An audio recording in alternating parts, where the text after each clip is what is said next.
Fury, thank you so much for talking to Bayloric TV. I know you're very busy, obviously, with Hughie Fury and, of course, Tyson Fury in upcoming fights. But as you know, David Price lost last night to Tepa in a sensational 2-round knockout defeat.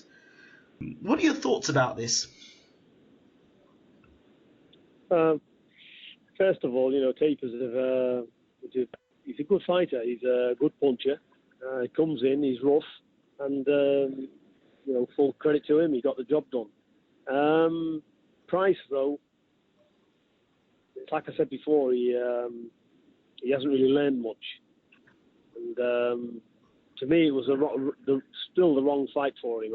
I saw his other fights, his comeback fights, and he just clearly wasn't ready for a test like that. Right. So that's my opinion. He wasn't ready. When he went in there, his footwork is not right. He's too rigid. His jab is non-existent. Okay. He's just putting it out, almost robotic. There's nothing in there. The only thing I've seen which was a little bit of improvement, he was trying to roll a little bit. Absolutely. With the shoulder and bend a little bit with the shots. But absolutely, for a big guy to let a guy just climb on top of you like that, there's no rhythm in the work. Basically, the self-confidence is not there. Because right. everything's got to come off confidence, things like this. So I don't know what to say, to be honest. I feel sorry for him. I think he's a nice guy, and it's a shame to see him go out like that. Okay. So there's not much else I can say on it. There was a heated debate I had last night over on my channel. I had a live show. There were lots of David Price fans that were in the room, and I kind of said to them, look, don't give up on your fighter, don't give up on your man. But what needs to happen is, in my opinion, my personal opinion, he needs to get himself next to a world-class trainer, one who can tell him the facts, but at the same time be able to mentor him and give him some sort of. The writing was on the wall. I've said many and many a time, and people don't listen. They think you don't know what you're doing. I said all these knockouts are premature for these fighters coming up. Agreed. And they are, because it doesn't mean anything. You can't land that big punch on a quality fighter. Fighters on a world level that's going to go places need rounds. It's all right having a big punch, blasting all men over, doing all this. It means absolutely nothing to me. And here's a prime example. Price, he was put in the deep end with Thompson. He wasn't ready. He's had a couple of fights back. And it's all wrong for him anyway. He's been guided wrong. I don't know what team he's got, but it's all rather wrong for him. And I think his confidence is shot to pieces, because that wasn't a terrific punch that put him out. It's almost as if Price was expecting it to come and thinking, oh, it's going to end any minute. It's going to end any minute. Then bang, it was almost like he could foresee it coming. That's the level of his confidence. That's how it looked to me looking at it. I mean, even you look at Price at the weigh-in, he looked vacant. He looked like a guy that didn't want to be there. There was nobody at home. You look at certain weigh-in pictures. This is what I'm saying, because he's worried of the fact of what can happen. And when you're thinking like that, you should not be in a ring with that type of opponent. You shouldn't be there. But like I said, boxing's a lot of psychological stuff. But let's look at it what it is. Boxing is boxing. It's a tough business, and the loser nobody's interested with. I'm in boxing, and I do feel sorry for him. I've got to be honest, because I didn't like to see him, in Germany laid out like that. Nobody does. He's a big, nice fella, and we wish him all the best. But look, this is boxing. It's a hard business. It's not easy. Yeah, when a man gets to the ropes, faces another man, that's a big thing on its own. But Price, he needed guiding a lot better than what he has been. And all this about going back to amateur coaches and all that. I don't disrespect amateur coaches, but amateur boxing, professional boxing, is two different things. Categories. Absolutely. Completely. So change your ways, isn't it? I'm hearing other trainers flying in, flying out. It's all it's all quick fix rubbish. You know, what that guy should have had, he should have been grounded and said, look, that jab's a load of shit. That footwork's a load of shit. Your body movement's too rigid. You're too stiff. Look, if I drop a piece of glass on the floor, it's going to shatter. If I drop a rubber ball on the floor, it's going to bounce all over the place. Be agile. Be flexible. That's missing. There's a lot of things missing, a lot of fundamentals missing, and this is what happens. And that confidence is not behind the shots. It's not springing off the back foot with a jab. Mm-hmm. Where are you going in boxing if you're 6'8" and got no jab? I said all these things last night, and I got berated last night for saying these things. But I thought also look, English fans. Look, you got English fans. You got some football hooligans. Yeah? You know, I blocked a few the other day. I'm not interested in them.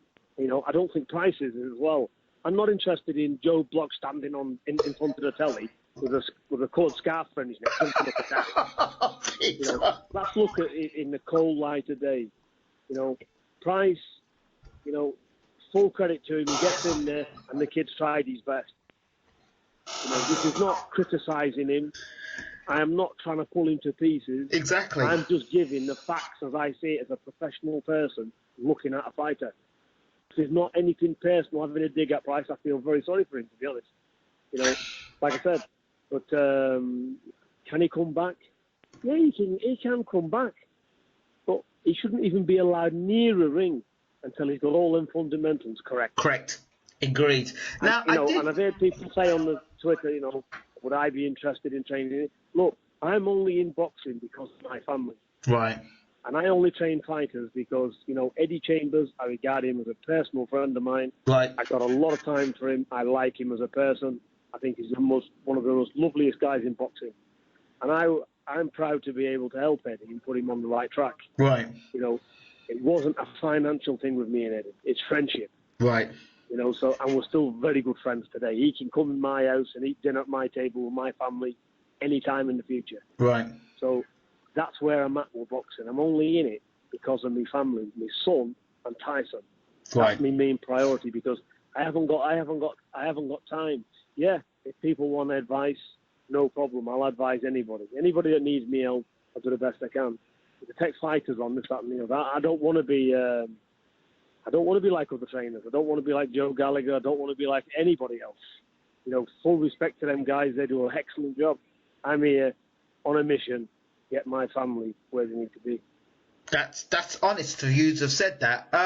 Now, last night I did mention your name, and I did say that an individual of your attributes would be great for Price because you would sit down, you'd tell him what it's like, what for, and then say to him, okay, this is what it is, this is what's required. Are you prepared to make the sacrifices? If you're not prepared to make the sacrifices, get out of my gym. And that's what it has to be. I know there's a very good friend of mine, you know, because I know a lot of people from Liverpool. I know basically everybody in it. Right. And I've, like I said, and a very good friend of his he went to school with. Yes. Suggested to him and spoke to me. And he asked me as a favour. I said, look, I will do it for him. And I met one of his close people in London at one of the fights. Right. Anyway, we talked. He said, I want him to come over. Anyway, he didn't. That was, I think, just after the Tony Thompson defeats. Right. So he had his opportunity, then he didn't, for whatever reason he didn't. And that's, you know, but he went his own course. But that's not anything where I'm upset about it or anything. But he was offered this opportunity before, and he turned it down himself. Okay, so, but I have to. At that time when he was offered it, you know, I thought to myself, yeah, I can handle another heavyweight or this and that. But, you know, times change, don't they? Of course they do. But while we're on that point, I have to go back because this is just, I have to do this because if you remember when we started talking earlier, back in late 2012, early 2013, when I was just getting to know who you were as an individual and as a trainer, and I did my first interview with Tyson, I then interviewed Franny Smith. Do you remember all of that? I vaguely remember, yes. Yeah. And I remember our interviews. Yes, of course. And then I interviewed Franny Smith because Tyson had said, well, you know, he considered Price a guy that lacked confidence and he was stiff, which Tyson was talking the truth. And he says, as soon as somebody puts it to Price, he's going to fall over. He said it. So everything Tyson said, he was true. You know. Yeah, because look, we're from fighting people. We know somebody who can fight and somebody who's wacky. And basically, it's all about, again, the fans getting overexcited for the fighter. They're jumping too soon. And this is where you've got your issues. Sorry about the noise out there. I'm on a boat. But anyway, That's all right. the thing is, and this is what the problem is. Tyson was just telling it as it was. And the only reason Tyson didn't fight Price, it was because, first of all, we said, look, he's got a very big following in Liverpool. There's big money in this fight. Tyson wanted to fight him all along. But I said to Tyson, let's just wait because there's big money involved. Then that idiot, that bisexual twit, what's he called? Maloney. Yeah.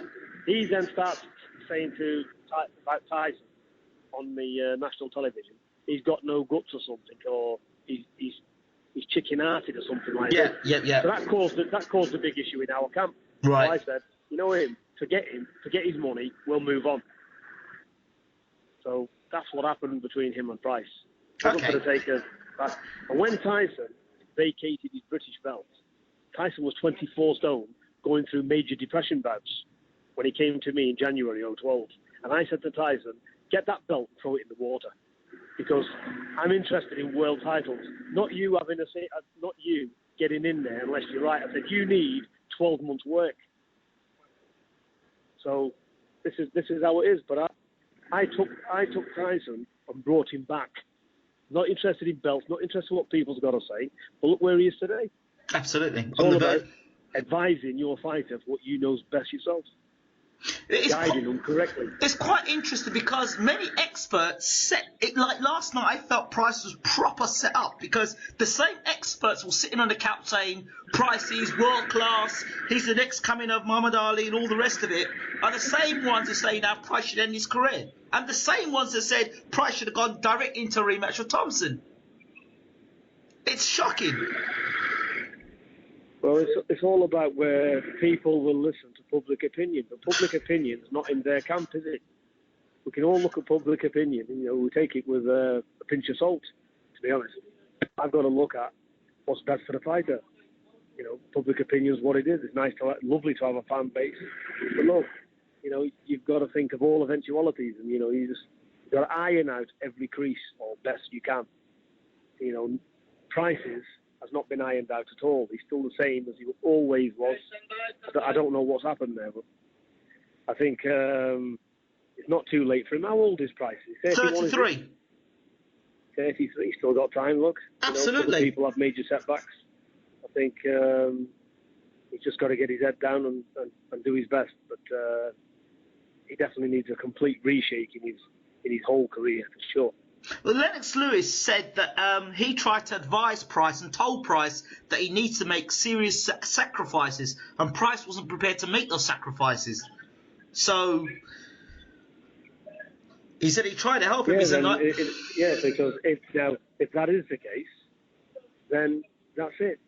But then again, look, if somebody said, if I had one of my fighters or a fighter said to me, I'm not prepared to do this, this, and this, I say, right, there's the door, get through it. So where's the answer to it all? If you're asking me an opinion, I think it's to do with the fact that Price needs somebody who's going to tell him what for, and at the same time be good enough to make the fundamental adjustments necessary to take him to the next level. It seems that he's got a lot of amateurish ways. We wish Price all the very best in his future. There's nothing more we can say. These things happen. Like I said, it's a shame that happened to him. But he's in with a good puncher. This fight wouldn't have happened if the promoter never had the other fighter. So the promoter's on a win-win because Sauerland's got him and got Taper. Yeah. Basically, either guy was going to excel forward.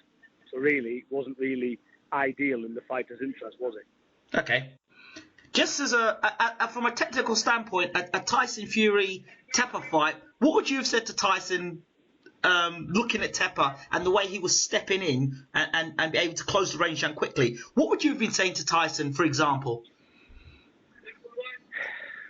Let's not forget Tyson. Look, let's look at Huey versus Taper. We'd like that fight on the undercard with Tyson and Klitschko, and then we'll see how Huey gets on there. So you would put Huey in with Tepper tomorrow then? Yeah, tomorrow, no problem. Absolutely, he's 20 years of age, and Huey's capable of getting in there and having a good fight. He'll certainly do a lot better than he did yesterday, anyway. Yeah, absolutely. How's training Yeah, going? we'd like to make that fight. It's a big fight, and we'd definitely take it. Fantastic. How's Hughie doing in training? Obviously, he's got his fight coming up now against Arayas, I believe. Yeah, he's doing okay. He's training well, and he's just resting now and waiting for the fight. So Okay. it's another learning fight. Look, he's only 20-year-old, isn't he? So Yeah. he's improving. He's getting better, but he's fighting good opponents to learn, and this is how you learn. You should get a good 10 rounds out of Arias. Do you think that this fight with Dillian White and Joshua should be made now in terms for Dillian White? I mean, I would have thought he needed some momentum coming into the fight. Yeah, he does, Dillian White. He needs at least a couple of fights. Yeah. Against decent opposition, at least to prepare him to fight Joshua. Yeah, he does. It's common sense. That's what I think he needs that. And then I think it's a very good fight to be made. It's going to be exciting. It's a good fight, that. Yeah. But, Yeah. To be fair to Dillian, he does need a couple of good opponents before he steps in there. I think so. December's quite soon for that fight, isn't it? I don't think it's September. I think Joshua's got December. Gary Cornish, hasn't he? Yeah, he's got Gary Cornish first, and then he's got him in December. Yeah, well, there's enough time. He can get a couple of fights in Dillian for then, can't he? You think he's and he had this hand injury as well. I think he's fighting soon though. Yeah, I believe he is. I think if Dillian gets a couple of fights, I think that's a good fight. Great stuff. And I think it's a good fight to watch. Absolutely. And finally, obviously on Tuesday, I think you are in Germany to meet Vladimir Klitschko. Yeah, we are. And finally, I mean, you're together. You fight. It's gonna. Tyson and Vladimir are going in the same room together, talking about the world title fight. What does that make you feel like? We're just happy that fight's made, and we're looking forward to the press conference, and we're looking forward. It all doesn't mean much to me, to be honest. It doesn't mean much to Tyson. Tyson's just looking forward to the ring walk, and getting in there and getting it on. I just hope, and that's where we are. I pray and I hope that come October, Vladimir is doing the ring walk and it's not an injury pull out, and I just pray that the fight goes ahead. But yeah, that's always a concern, and we have to take that on board. But there's nothing we can do about it. Okay. So that's where we are. But let's put it this way: hope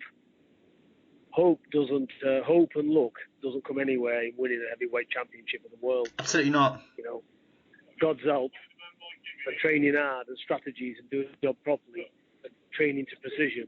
That's what wins world titles. Absolutely, Peter. Absolutely.